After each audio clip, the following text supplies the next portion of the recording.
ప్రతి మనిషి జీవితంలో కొన్ని డేస్ చాలా పాజిటివ్గా స్టార్ట్ అవుతాయి, మరికొన్ని డేస్ చాలా నెగిటివ్గా స్టార్ట్ అవుతాయి. కొన్ని రోజుల్లో అయితే అంటే ఒకసారి పొద్దున్న లేవంగానే కొన్ని నెగిటివ్ ఎమోషన్స్ మన మీదకి ఎవరైనా రుద్దటమో, ఎవరైనా మనుషులు డిస్టర్బ్ చేయటమో, లేదా బ్రెయిన్ అంతా గజిబిజిగా ఉండటమో ఇలా జరుగుతూ ఉంటుందన్నమాట.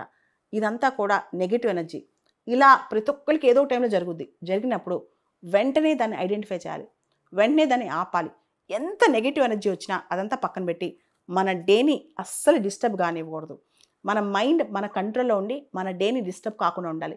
ఎటువంటి ఎమోషన్స్, విపరీతమైన ఎమోషన్స్తో మన డేని మొత్తం రప్చర్ చేసుకుని, వేస్ట్ చేసుకుని, పాడు చేసుకుని, చివరికి నైట్కి అసలు ఈ డే అంతా పాడైపోయింది కదా అని రిగ్రెట్ అవ్వకూడదు అనమాట. Every one's days are numbered. ప్రతి హ్యూమన్ బీయింగ్ జీవితంలో కొన్ని సంఖ్యలో మాత్రమే ఆ డేస్ ఉంటాయి. ఆ డే వెళ్ళిపోతే మన లైఫ్లో ఆ డే మళ్ళీ తిరిగి రాదు. అండ్ మళ్ళీ మంది దాన్ని రీకూప్ చేసుకోవాలన్నా తిరిగి రీకూప్ చేసుకోలేమన్నమాట.